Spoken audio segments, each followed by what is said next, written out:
everyone, I'm Raina Erasmus from the Retired Racehorse Project, and I'm here with my OTTB, Bourbon, and today we're going to go over some of the do's and don'ts of your Thoroughbred Makeover application videos. Before we begin, let's go over the basic requirements for a Thoroughbred Makeover application video. The video should be no shorter than 3 minutes long, and it should show you riding a well-schooled horse. We ask that you don't use your makeover prospect at the walk, trot, canter, or walk, jog, lope. If you are intending on jumping in the competition, we'll need to see you jump a course of 2.6 or higher in these videos as well. Any other discipline, we'd like to see the special skill that goes along with that discipline. Later, we'll be joined by Kristen Bentley, who's going to provide us some tips on how to film your video if you don't have a ring or you don't have anyone to film it for you. It's also important to note that you don't need to take videos explicitly for this application.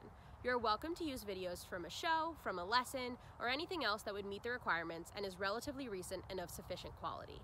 Now that we've gone over the basic requirements for a Thoroughbred Makeover application video, let's go over the do's and don'ts.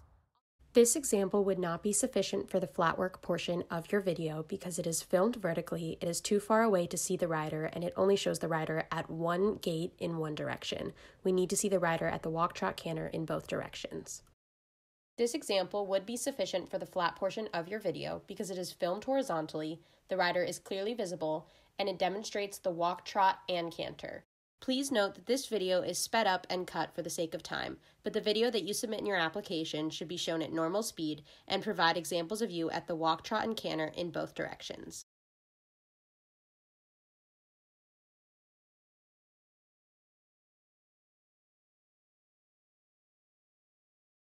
This example would meet the requirements for the flat portion of an application video as well. It's filmed horizontally, the rider is clearly visible, and it demonstrates the walk, jog, lope, and transitions. This video also serves as a good example on how to take a video when you have no help on hand for filming. Kristen Bentley will get into the tips and tricks of this later. Please note that this example is cut and sped up for the sake of time, but the video that you submit to your application should be of longer format and in normal speed.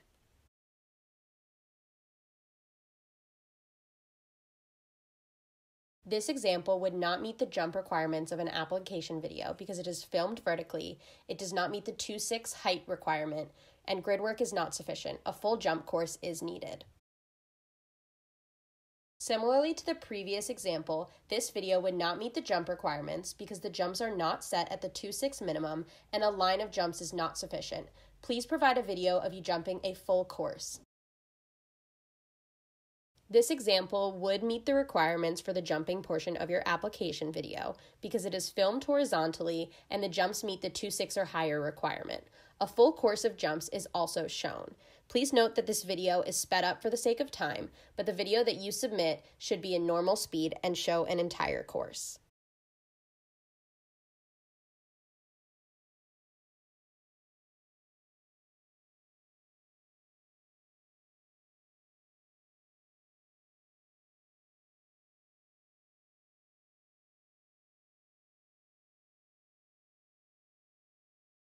This example would meet the requirements for the discipline portion of an application video as well as the flat portion of the application video. It is filmed horizontally, demonstrates the walk, trot, and canter, and demonstrates a discipline-specific skill. Please note that this dressage test is cut and sped up for the sake of time, but you would need to submit a full dressage test for your application.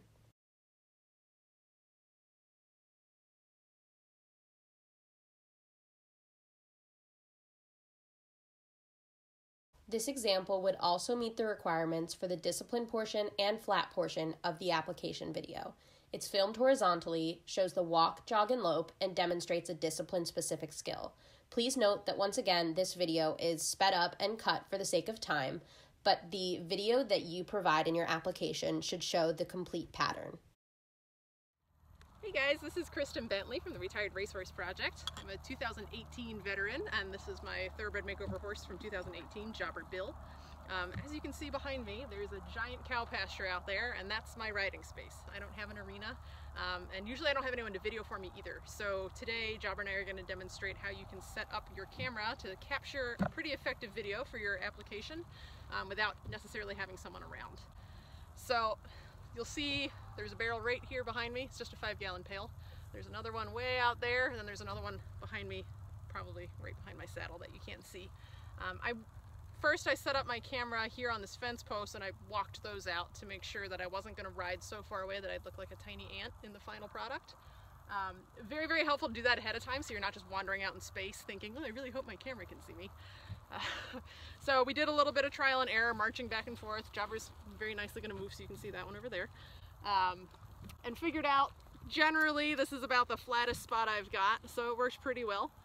You'll see a couple times in the final video where I do leave the frame a little bit. For most of the time you can see what I'm up to, and you can see most of our ride. So a couple more tips if you're gonna do a self video. We prefer a horizontal video so we can kind of see the whole action of what you're doing.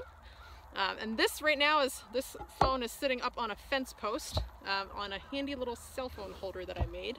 I can't take credit for any of these tips. These are coming from my friend Kayla Zelke of Pincher Creek, Alberta, who passed along a lot of tips to me.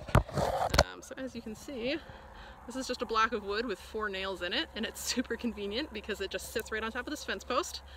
And then I just slide the phone between the nails, and then I can go do my ride and you can see most of what I'm doing. But generally we're just looking to make sure that you are safe and competent and capable of bringing along a thoroughbred. So if you're thinking this whole time like, I'm not a horsemanship rider, I don't have great equitation, that's okay. We're not judging your equitation. You know, if your heels aren't as low as the next guy's, that's totally fine. We just want to make sure that you're going to be safe and capable on this journey to the makeover, because it's a big responsibility to bring these guys along. So we just want to make sure that everyone is set up for success.